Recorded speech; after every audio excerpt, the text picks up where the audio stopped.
Well, you know, we concluded our consideration yesterday morning with the timeline of Revelation chapter 14, which of course gave us the detail of the remainder of the sixth and the seventh vial of Revelation 16. The seventh vial particularly was a vial that commenced and concluded in war. It commenced, if you like, at the end of the sixth vial in year 10 of our chart with the Battle of Armageddon, and concludes in year 50 with the ultimate downfall of the kingdom of men of Great Babylon. Right after the Battle of Armageddon, however, there was that 10-year epoch of time where the mid-heaven proclamation was announced, the appeal to all nations to cast their crowns and to submit to the king who was now enthroned in Jerusalem, which he had taken in the Battle of Armageddon. Well, that proclamation appears to have had a measure of a success, but only a measure, because in Revelation 14 and verse 8 it tells us that Rome is destroyed. That is Babylon, not Great Babylon, the entire system, but Babylon the city, the mother of that system. She's destroyed. And that tells you something. Why didn't the saints destroy Moscow? Why didn't the saints destroy Washington? Well, because the problem came from Rome. And the papacy, as we will be aware, would be extremely suspicious of the king that stands in Zion, branding him the Antichrist, who is going to be in direct opposition, of course, to the papacy itself. Well, the preaching continues for a further 30 years, mixed with judgment. And at the end of that subsequent 30 years, which is now year 50, we have the burial of the kingdom of men. Men blaspheme, the nations are angry, but the nations are brought to heel over that space of 50 years. And as we found, that conquest of the kingdom of men would come about in two stages. Stage one, the Battle of Armageddon, called in Revelation chapter 14, the harvest of the earth. Stage two, the destruction of Catholic Europe, called in Revelation chapter 14, the vintage of the earth. And you can see, as we explained yesterday, depending on whether you read Revelation 16, Daniel 2, Ezekiel 38, 39, Revelation 14, the various titles for those two great military campaigns, but they're all the same. Stage 1, Armageddon. Stage 2, the destruction of Babylon the Great and the cleansing of Catholic Europe.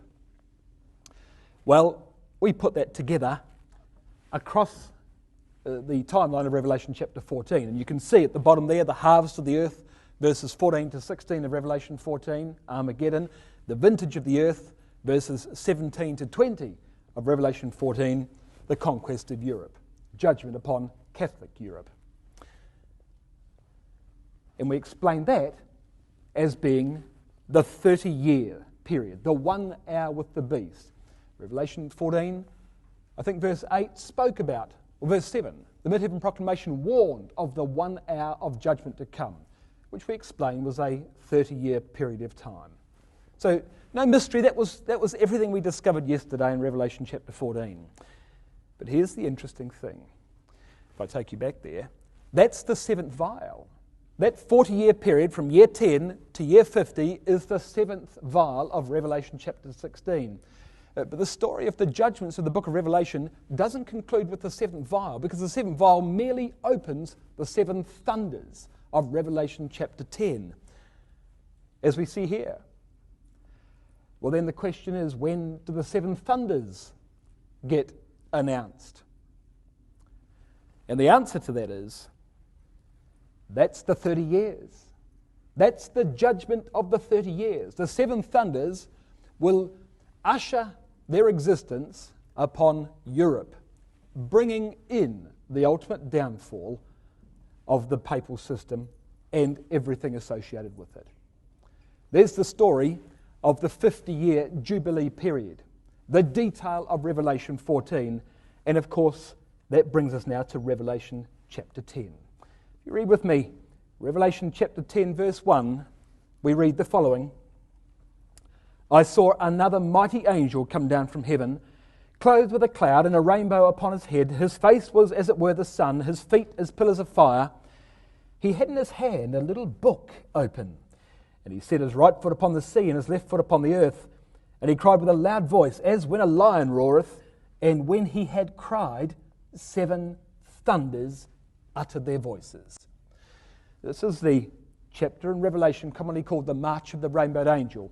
It's a little bit of a misnomer, actually, because the angel is not marching in verse 1, he's standing. He has completed his conquest. So the opening verses of this chapter, if I had to put a date on them, I'd be saying year 50, verses 1 and 2.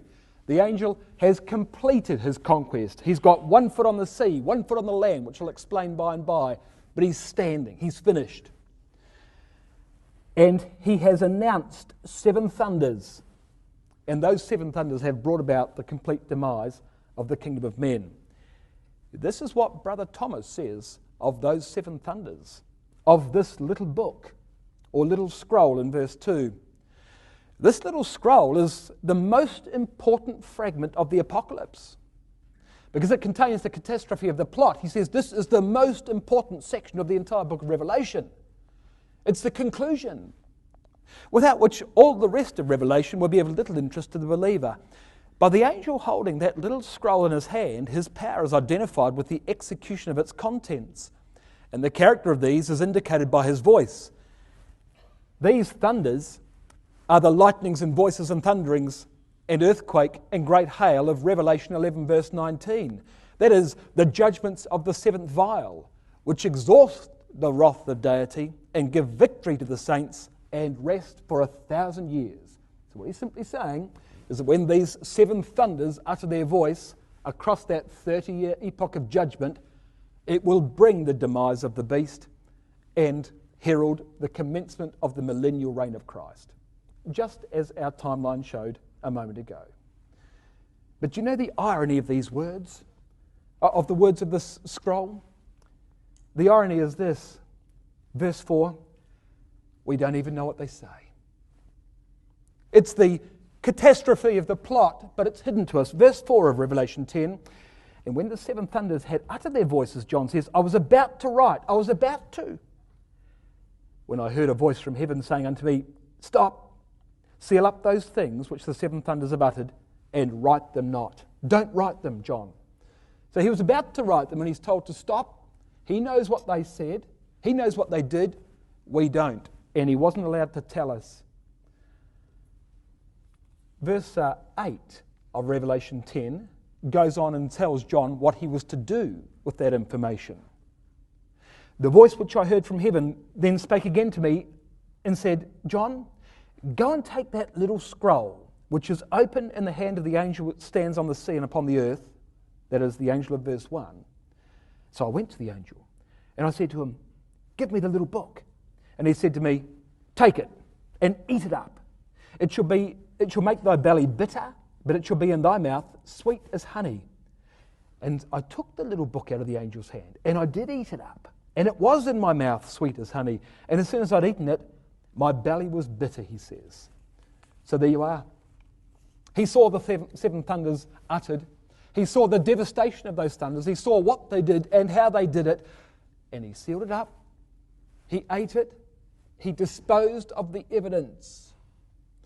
Now that's interesting, because way back in Revelation chapter 5, you might remember, there was a scroll with 7 seals. And no man in heaven or earth was able to open that scroll and loose the seals thereof, it tells us in Revelation 5 verse 1. Even a strong angel couldn't do it. So the slain lamb, had to do it. And the point is that John wept because nobody could open that scroll. Well, the tables are turned here, aren't they? John's given a prophecy himself. He reads it, then he closes it, and none of us can open it. So, of course, I can't tell you just precisely what those 7 thunders were, because I don't know any more than you do. But we know what they're going to accomplish, and we know something about how they're going to accomplish it. And so we can put a lot of colour into this picture, even if we can't define the precise detail. Now, before we begin to explain Revelation chapter 10, let me just show you something about where Revelation 10 is placed in the entire record of the book of Revelation. Come back with me to chapter 9, verse 1. We've got seals, trumpets, vials, thunders. Revelation 9, verse 1 is the trumpet section. And in 9 verse 1, it tells us that the fifth angel sounded. That is, the fifth trumpet blew. And in verse 13 of Revelation 9, it says the sixth angel sounded his voice. So this is the sixth trumpet blowing. And when you come across to chapter 11 and verse 15, it says, and the seventh angel sounded. Great voices in heaven. There's the seventh trumpet. And of course, the seventh trumpet brings in the seven vials, the seventh of which brings in the seven thunders. So no mystery there, but here's the problem. When does the sixth trumpet begin? Well, it begins in Revelation 9 verse 13. Where does the sixth trumpet end? Well, it ends evidently in Revelation 11 verse 14, because the seventh trumpet begins in Revelation 11 verse 15. And so what do you make of Revelation 10? It's inserted in the midst of the sixth trumpet. Do you see that? The sixth trumpet is chapter 9 verse 13 to 21 and continues in chapter 11 verses 1 to 14. And in the midst of that, bisecting the sixth trumpet, we have Revelation chapter 10. And it's no mistake that it's inserted here, by the way, because Revelation 10 verse 7 says that in the days of the voice of the seventh angel, when he shall begin to sound, the mystery of God shall be finished. Well, the seventh angel that's mentioned in Revelation 10 verse 7 is the seventh angel of Revelation 11 verse 15. So what John's saying here is that the seven thunders that he's describing in Revelation chapter 10 will be played out in the seventh angel trumpet of Revelation 15. Now, the seventh angel trumpet contains the seven vials. The seventh vial contains the seven thunders. So that's when it'll happen. The point is, Revelation 10 is going to happen after Revelation 11 verse 15. Then why is it placed right here? Why are we given the vision of Revelation 10 in the midst of the sixth trumpet of Revelation chapters 9 and 11?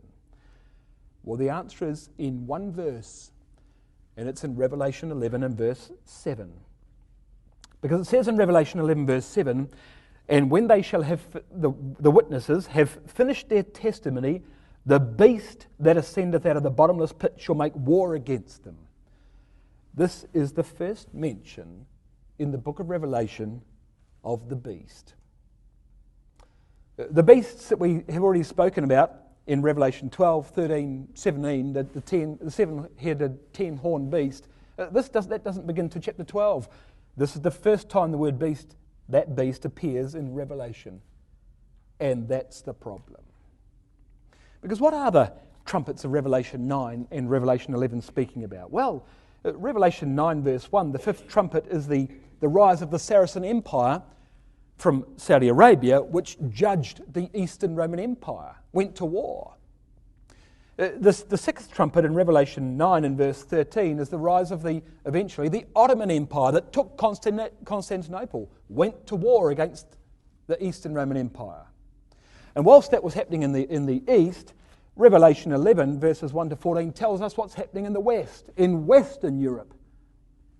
And there was persecution by the beast in Western Europe. And you see, Revelation chapter 10 is the visions for the brothers and sisters who died for their faith in Western Europe, while the Muslims were campaigning against the Roman Empire in the East.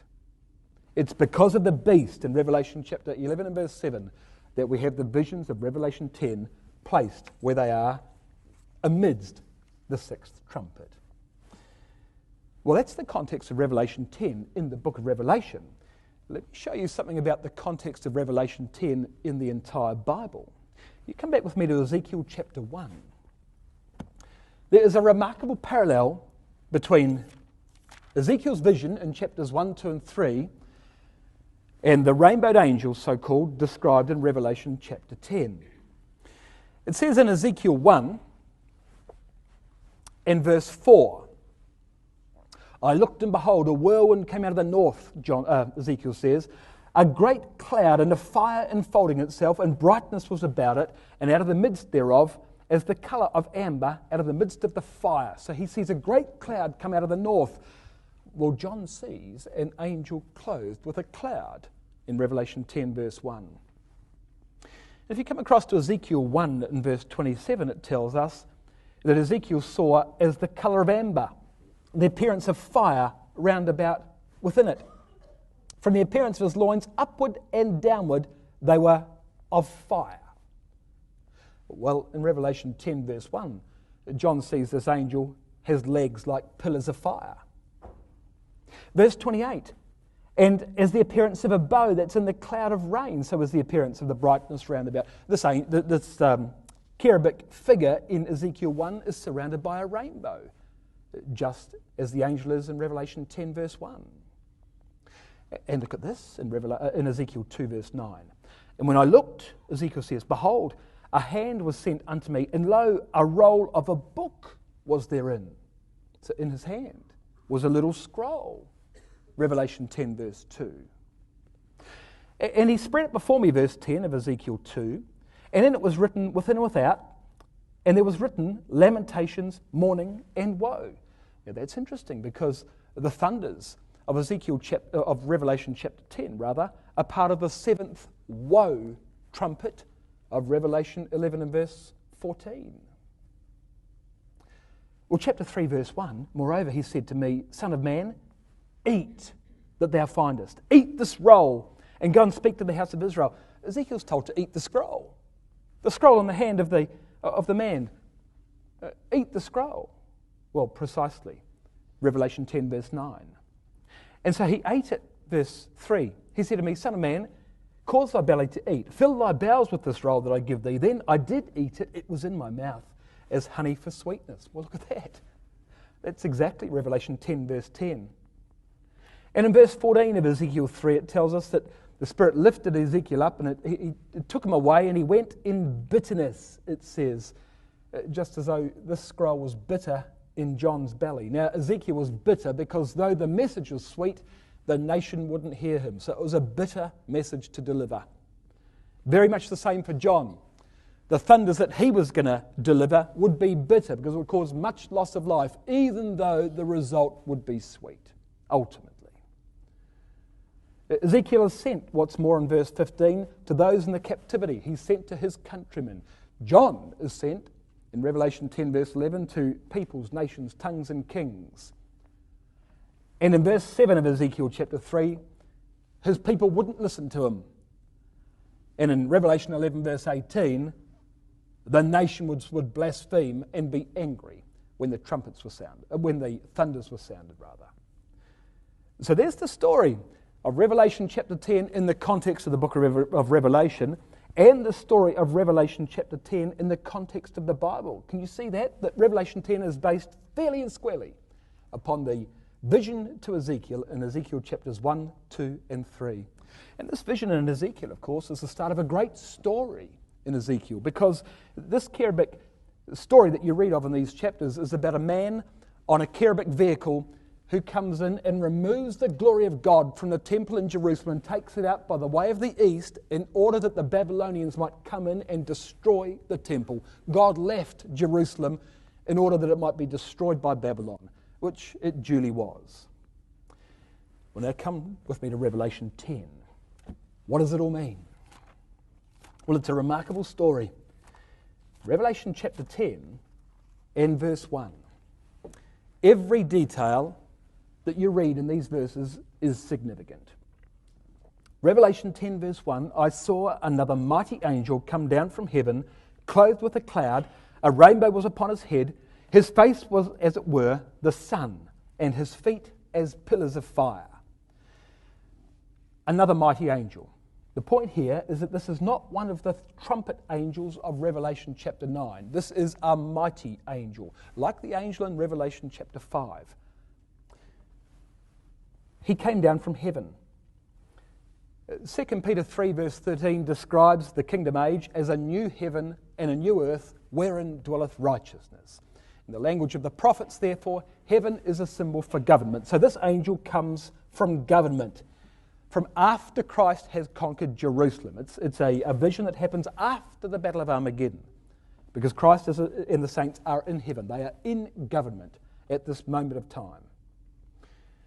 Clothed with a cloud. Hebrews 12 verse 1 speaks of the saints being a great cloud of witnesses. Revelation 1 verse 7, Christ cometh with clouds, and every eye shall see him. So the clouds are not literal clouds. If they were literal clouds, no eye could see him. But this is a great crowd of people, as it were,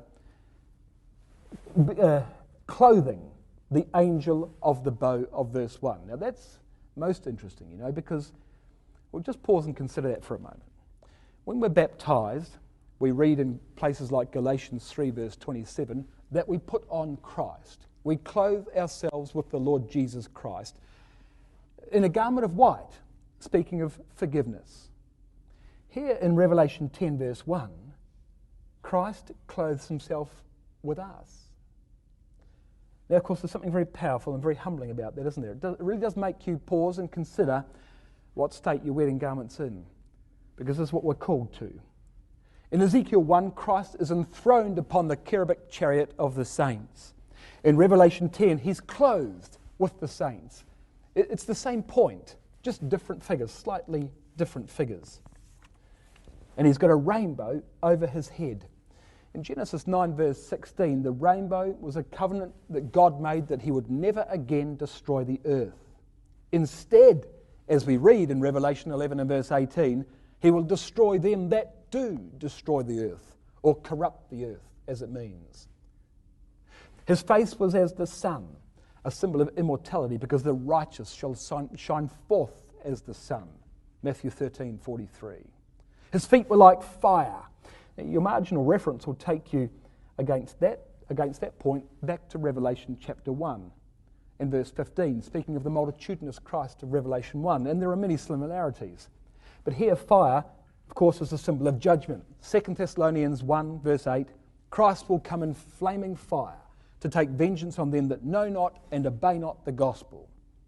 So here is Christ and the saints in a militant manifestation, destroying them that destroy the earth, charged with fire of judgment, having completed their judgment process, standing on the sea and on the earth, it says, in verse 2.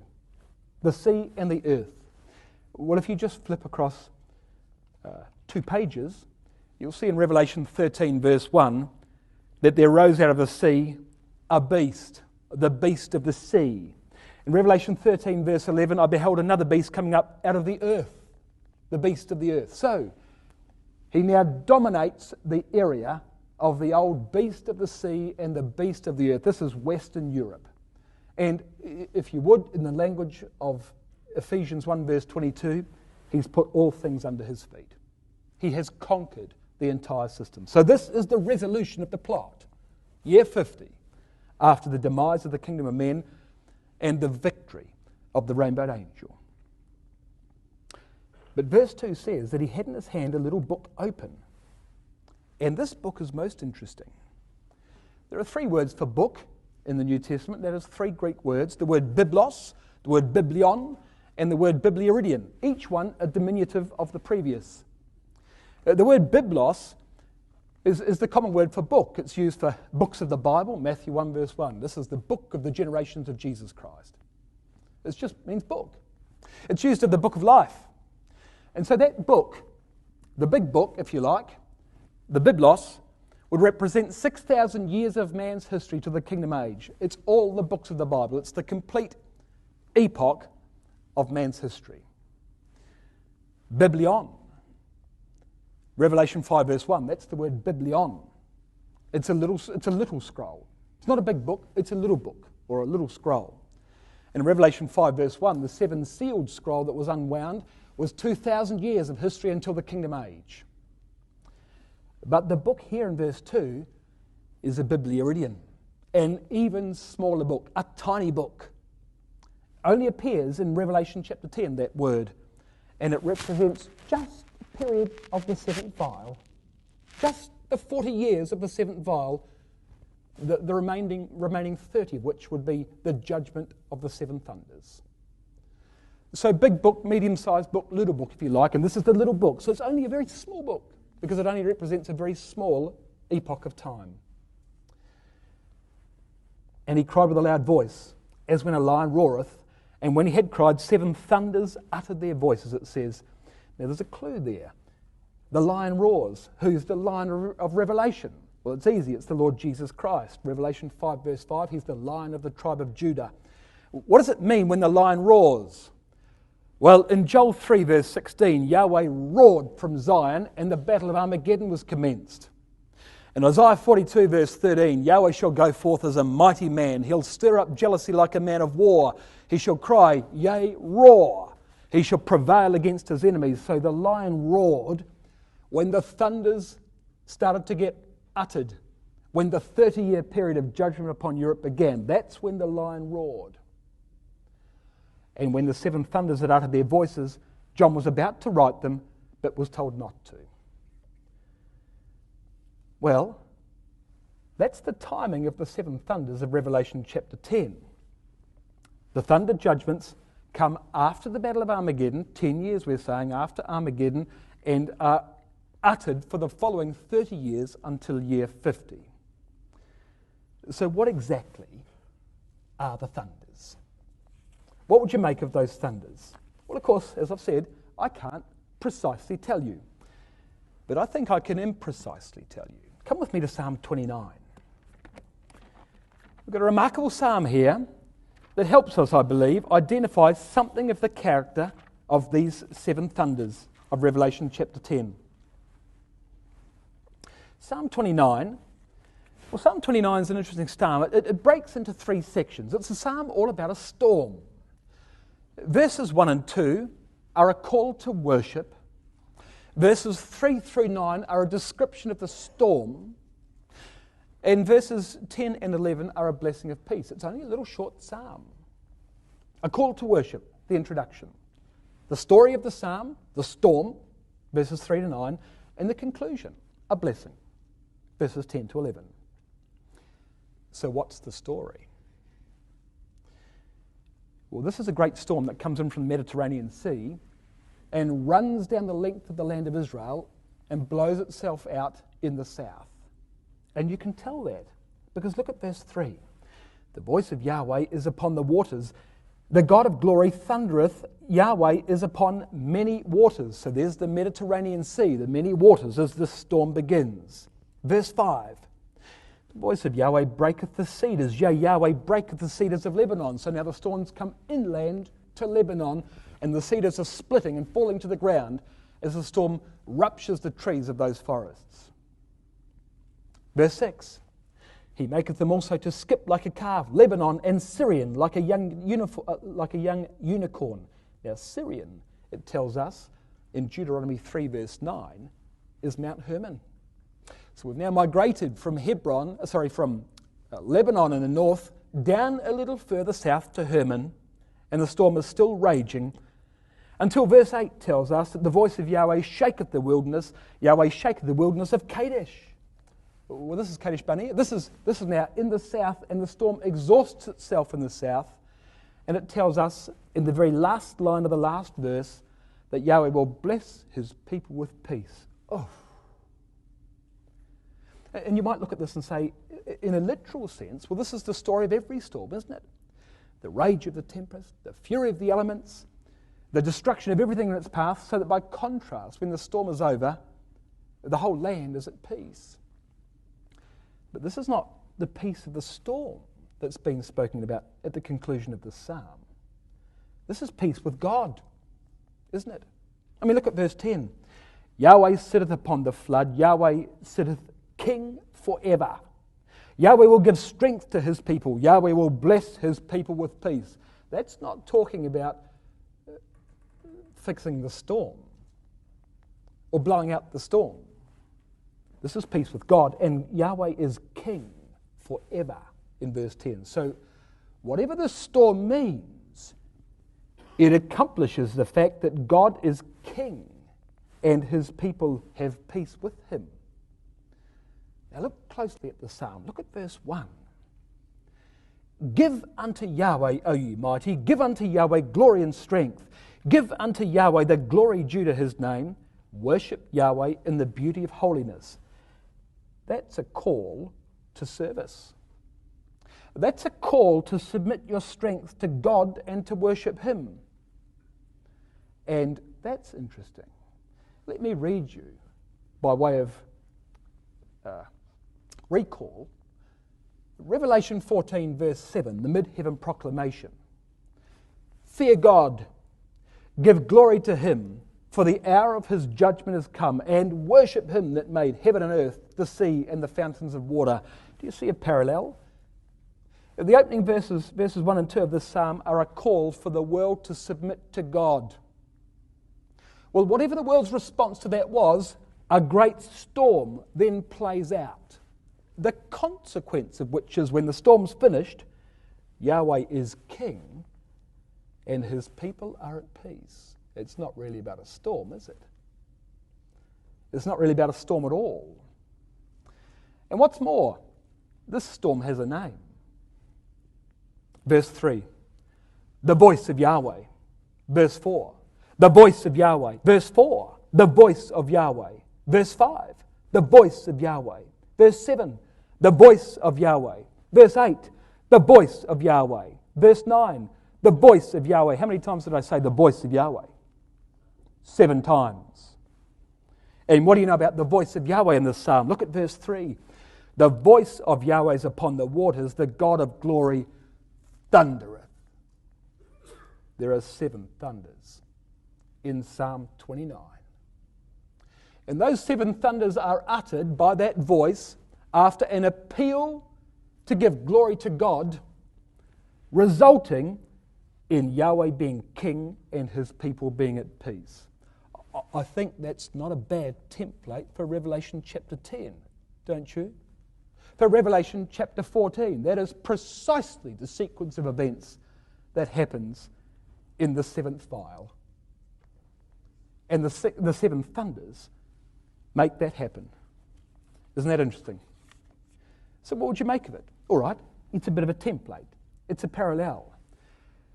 Well, it would appear that when God utters his voice, the natural elements are brought into play to judge the world. And a great storm comes upon the world, resulting in the world coming to heel. Now that's interesting. Come with me to Revelation 16. The last verse of Revelation 16, that is Revelation 16 and verse 21, says this. Now you understand, Revelation 16 verses 17 to 21 is the 7th vial. It's the same period of time as these 7 thunders are poured out in. And in verse 21 of Revelation 16, it says that there fell upon men a great hail out of heaven. Every stone about the weight of a talent, that's about 30 kilograms, 60 pounds. Men blasphemed God because of the plague of the hail, for the plague thereof was exceeding great. Now it's interesting, because in Ezekiel 38 verse 22, the natural elements are used against Gog. I will plead with Gog with pestilence, blood, rain, fire, brimstone, and hailstones. Now this is not talking about Armageddon in verse 21 of Revelation 16. Armageddon's back in verse 16.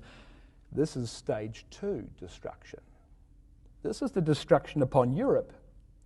What's the bet? The natural elements are brought into being in stage 2 of God's military campaign in precisely the same way they are in stage 1, and that the 7 thunders are a utilization of the natural elements against man that destroys the kingdom of men. Oh yes, it'll be done at the hand of the saints. Miraculous, no doubt, but a manipulation of the natural elements in any case. I would draw your attention to the fact, just as you cast your eye across Revelation 16, we've got hail in verse 21. We've got sores or boils in verse 2. We've got blood in verse 4. We've got darkness in verse 10. We've got frogs in verse 13.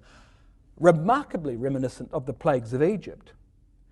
And when the entire beast system is destroyed, the vision of Revelation chapter 15 and verse 3 says that they sing the song of Moses, which Moses sang after the conclusion of the 10 plagues of Egypt and the destruction of Pharaoh's host. And I would observe further that whilst there were certainly 10 plagues in Egypt, only 3 of them affected Israel. The final 7 were for the Egyptians only. There were 7 plagues of Egypt, if I could say it in those terms. Remarkable. Now let me show you something else. Revelation 10, come back to Revelation 10, we're up to verse 5. Revelation 10, verse 5. The angel which I saw stand upon the sea and upon the earth lifted up his hand to heaven, and swear by him that liveth for ever and ever, who created heaven and the things that therein are, and the earth and the things that therein are, and the sea and the things that are therein, that there should be time no longer. Now that's an interesting phrase. It says time no longer. It means delay no longer. The action's going to come now. It's now time to judge the world. But that's an echo. At the end of Revelation 10 verse 6, that's an echo from somewhere else in the book of Revelation. Where am I thinking of? Time no longer. Come with me to Revelation 6. Just a page back. Revelation 6 verse 9. When he had opened the 5th seal, I saw under the altar the souls of them that were slain for the word of God and for the testimony which they held. So these are brothers and sisters who have been killed by the apostate system, be it pagan Roman, Christian Roman, it doesn't matter. They've been killed for the testimony which they held. And they cried with a loud voice, saying, How long? How long, O Lord, holy and true, dost thou not judge and avenge our blood on them that dwell on the earth?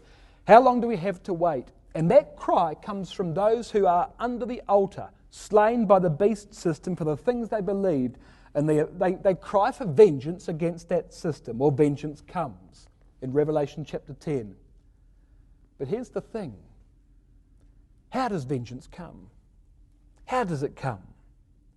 Well, of course, it comes by the 7 thunders of Revelation chapter 10, which judged that system and destroyed Great Babylon. It comes, as it were, when the vintage of the earth is trodden in the winepress of the wrath of God, in the language of Revelation chapter 14. But let me show you how that's described in Revelation 14. Come with me to Revelation 14, verse 17. This, of course, is the second appendix of Revelation 14. Verses 17 to 20 is stage 2 of the military campaign. So we're on solid ground here. This is the judgment upon Europe. Another angel came out of the temple which is in heaven. You remember we made the point yesterday that verse 15, the angel that brought about Armageddon, came from the temple. After Armageddon, once Christ is enthroned in Zion and is in government, the angel in verse 17 comes from the temple in heaven, the ecclesia in government. And he's also got a sharp sickle, just like the Armageddon angel did in verse 15. The European, let's call it, the European angel of verse 17 also has a sharp sickle. But look at verse 18. And another angel came out from the altar, which had power over fire, and cried with a loud voice to him that had the sharp sickle, that is the angel of verse 17, saying, Thrust in thy sharp sickle and gather the clusters of the vine on the earth, for her grapes are fully ripe. What does that mean? It's overdue. There can be time no longer. Do you see the point? The harvesting angel of verse 17 harvested Europe at the instruction of the angel from under the altar of verse 18. It was in response to the saints under the altar, who for all of those years, across many decades of this apostate system, have lost their lives for the things they witnessed. It was their instruction that brought destruction upon the European beast. I mean, there's poetry there. But let me show you something else. Come back to Revelation 10. Revelation 10, John wasn't allowed to tell us what the real content of those thunders was. Instead, rather than write the book down, he's got to eat the book. He's got to make the message part of himself. The message has got to go with him. Why? Why? Verse 10 of Revelation 10.